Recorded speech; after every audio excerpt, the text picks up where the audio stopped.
Hello friends, welcome to आइसा study centre. Friends, आज हम डिस्कस करेंगे एनसीईआरटी 360 डिग्री जो क्लास 6 से 12 का है, साइंस बुक हमारे शशि शरण सर के द्वारा निकाला गया है। उसका चैप्टर नंबर 2 देखेंगे। और चैप्टर नंबर 2 क्लास 6 का है और केमिस्ट्री का देखेंगे। तो चलिए स्टार्ट करते हैं। चैप्टर नंबर 2 का पहला क्वेश्चन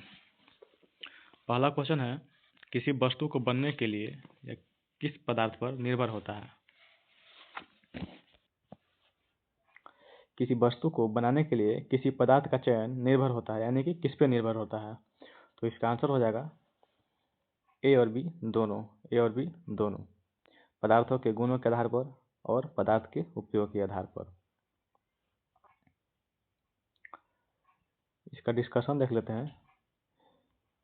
किसी वस्तु ऑब्जेक्ट को बनाने के लिए किसी पदार्थ का चयन निम्न आधारों पर किया जाता है। पहला हो जाएगा पदार्थों के गुण के आधार पर, यानी कि प्रॉपर्टीज ऑफ मटेरियल। पदार्थों की मजबूती, लचीलापन, गर्मी या ठंड सहने की क्षमता, जंग प्रतिरोधी आदि गुणों के आधार पर किया जाता है। और दूसरा हो जाएगा पदार्थ के उपयोगिता के आधार पर, पदार्थ के उपयोग के आधार पर, यानी कि पर्पस ऑफ यूजेज। वस्तु का उद्देश्य या कार्य भी पदार्थ के चयन में महत्वपूर्ण भूमिका निभाता है। उदाहरण के लिए बिजली के तार के लिए तांबा, कॉपर चुना जाता है क्योंकि यह अच्छा चालक होता है। इसीलिए पदार्थ का चयन गुण और उपयोग दोनों के आधार पर किया जाता है। अगला क्वेश्चन है, क्वेश्चन नंबर 2 देखेंगे। पदार्थों में क्या किया जाता है, यानी कि पदार्थ में कौन कौन से आते हैं। तो इसका आंसर हो जाएगा कांच, धातु, प्लास्टिक, लकड़ी, रुई, यानी कि ये सभी पदार्थ में आता है। यानी कि हमारे चारों ओर की वस्तुएं एक अथवा एक से अधिक पदार्थों से बनी होती है। ये पदार्थ कांच, प्लास्टिक, धातु, लकड़ी, रुई, कागज, पंख या तथा मृदा से बना हो सकता है। यानी कि हमारे चारों ओर जितने भी चीज़ों को हम देखते हैं वो सभी पदार्थों से बनी होती है। तीसरा क्वेश्चन है, कौन चमकदार सामग्री होते हैं, यानी कि निम्नलिखित में से कौन सा सामग्री है जो चमकदार होता है। तो इसका आंसर हो जाएगा सोना। लोहा, तांबा, एल्युमिनियम तथा सोना धातुओं के उदाहरण हैं। कुछ धातुएं अपनी चमक खो देते हैं और कुछ धातुहीन दिखाई देने लगते हैं। ऐसा उन पर वायु तथा नमी की अभिक्रियाओं के कारण होता है। इसलिए हमें केवल ताजे कटे पृष्ठों पर ही धातु दिखाई देते हैं। यानी कि सोना एक चमकदार धातु भी है। अगला क्वेश्चन, चौथा है, धुतिमय का अर्थ क्या होता है। धुतिमय का अर्थ होता है, तो इसका आंसर हो जाएगा कठोरता, मुलायम, चमकीला या पारदर्शी। इसका आंसर कौन सा हो जाएगा। तो इसका आंसर हो जाएगा चमकीला। धुतिमय शब्द का अर्थ होता है चमकदार या चमक वाला, यानी कि यह शब्द धुति से बना है जिसका अर्थ प्रकाश, चमक या तेज होता है। इसीलिए चमकीला शब्द धुतिमय शब्द का सही अर्थ बताता है।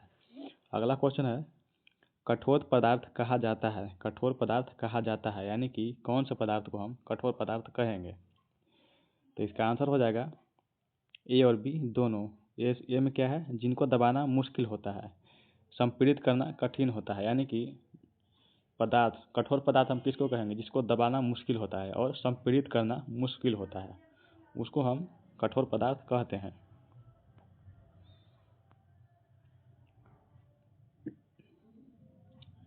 बात करते हैं कठोरता की। तो जब आप भिन्न भिन्न पदार्थों को अपने हाथों से दबाते हैं तो उसमें से कुछ को दबाना संपीड़ित कठिन होता है, जबकि कुछ अन्य आसानी से संपीड़ित हो जाते हैं।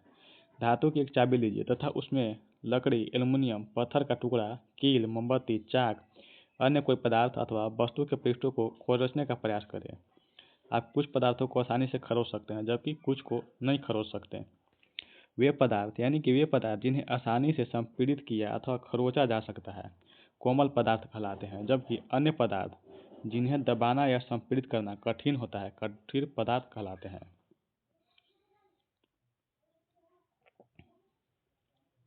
अगला क्वेश्चन है, निम्नलिखित में से कौन एक धातु नहीं है? इसका ऑप्शन हो जाएगा लोहा, लकड़ी, सोना, चांदी। इनमें से कौन सी एक धातु नहीं है? तो लकड़ी एक धातु नहीं है।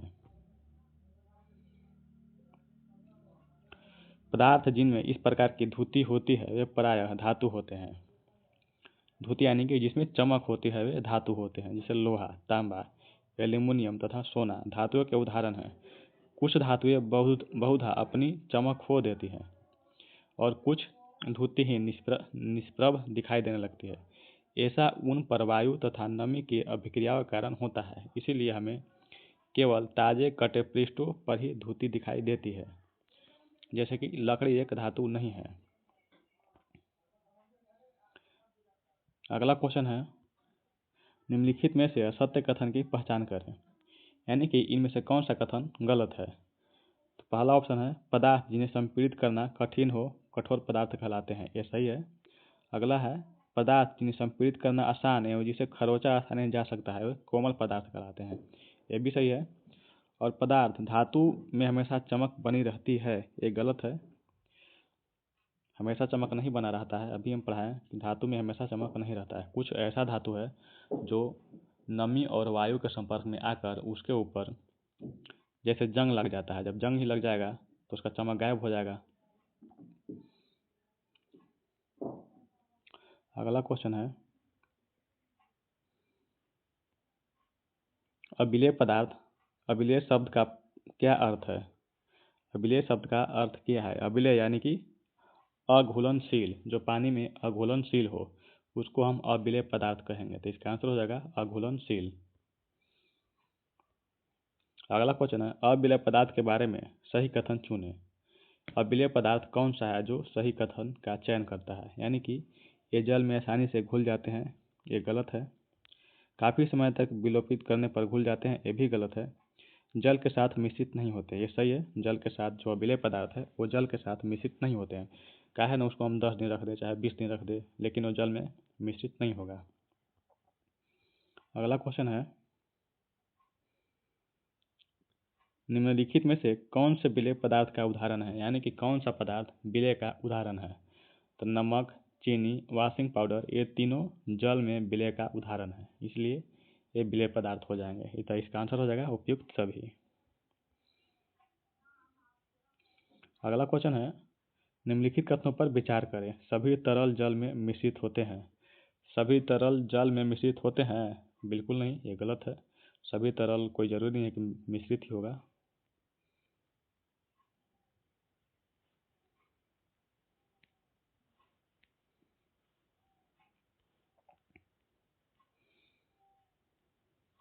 दूसरा पॉइंट है, गैस थोड़ी मात्रा में जल में घुलनशील होते हैं। तो कौन सा कथन गलत है? तो केवल दो।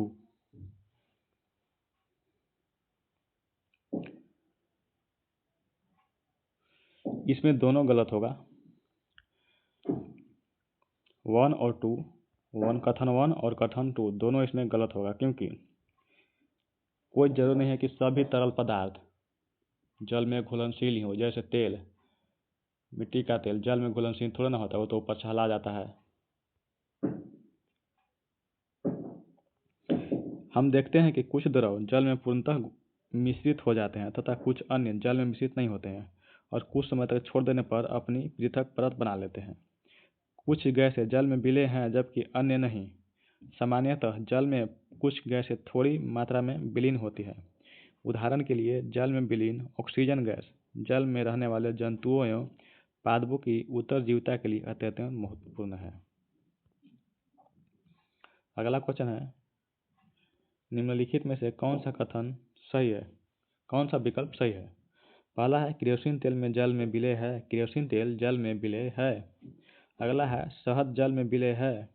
तो इसका आंसर हो जाएगा, शहद जल में विलेय है लेकिन केरोसिन तेल जल में विलेय नहीं है। यही था पिछला क्वेश्चन में कि सभी तरल जल में विलेय हैं। तो क्या केरोसिन तेल ये भी तो तरल पदार्थ है, लेकिन ये जल में विलेय है नहीं। तो इसका उसका जो है ऑप्शन क्वेश्चन नंबर 11 का 1 और 2 दोनों गलत है।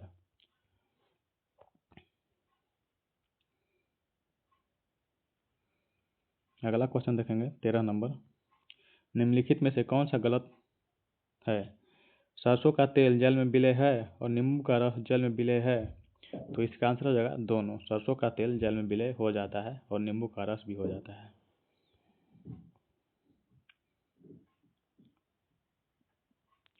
अगला क्वेश्चन देखेंगे।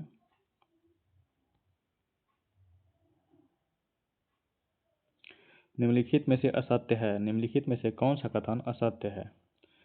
पहला है उन पदार्थों या सामग्रियों जिनसे होकर वस्तुओं को देखा जा सकता है अपारदर्शी कहते हैं। ये गलत है, यही गलत है। जिनसे होकर आप वस्तुओं को नहीं देख सकते अपारदर्शी कहते हैं, ये सही है। लकड़ी एक अपारदर्शी वस्तु है, ये भी सही है। ऐसे पदार्थ जिनसे होकर वस्तुओं को देख तो सकते हैं परंतु स्पष्ट रूप से नहीं, पारभासी नहीं कहलाती, ये गलत, ये भी सही है। अगला क्वेश्चन है 15 नंबर। वे पदार्थ जिनके द्वारा वस्तुओं को स्पष्ट रूप से देखा जा सकता है क्या कहलाता है? यानी कि वे पदार्थ जिनके द्वारा वस्तुओं को स्पष्ट रूप से हम देख सकते हैं उसको क्या कहते हैं? तो इसका आंसर हो जाएगा पारदर्शी। यानी कि जिसके द्वारा हम वस्तुओं को स्पष्ट रूप से यानी कि आर पार देख सकते हैं उन वस्तुओं को हम पारदर्शी कहते हैं। जैसे शीशा हो गया। पारभासी पदार्थ कौन सा नहीं है? यानी इनमें से कौन सा पदार्थ पारभासी नहीं है? तो मोटी लकड़ी, ये मोटी लकड़ी पारभासी नहीं है क्योंकि इसके मोटी लकड़ी के द्वारा हम आर पार नहीं देख सकते हैं। मोटी लकड़ी हो या पतली लकड़ी हो, आर पार हम नहीं देख सकते हैं। तो इसका आंसर हो जाएगा धुंधला शीशा। धुंधला शीशा से हम आर पार देख सकते हैं पारभासी के रूप में, तैलीय के आकार से देख सकते हैं और गंदा पानी से भी देख सकते हैं थोड़ा थोड़ा। अगला क्वेश्चन है मक्खन का पेपर क्या है? मक्खन का जो पेपर है वो क्या है? पारदर्शक है कि पारभासी है कि अपारभासी है? तो मक्खन का जो पेपर होता है वो पारभासी होता है, यानी कि थोड़ा थोड़ा इधर से उधर दिखता है। इसी के साथ चैप्टर नंबर 2 केमिस्ट्री का जो क्लास 6 का था वो समाप्त हो गया है और उम्मीद करते हैं यह वीडियो अच्छा लगा होगा और हमारी वीडियो को लाइक कीजिए, कमेंट करिए और हमारे चैनल आयशा स्टडी सेंटर को सब्सक्राइब जरूर करें। और इसी के साथ NCERT जो शशि थरूर सर के द्वारा निकाला गया है 360 डिग्री, सबसे पहले हम साइंस का बुक देख लेंगे, उसके बाद हिस्ट्री, भूगोल जैसे बुक को हम देखेंगे।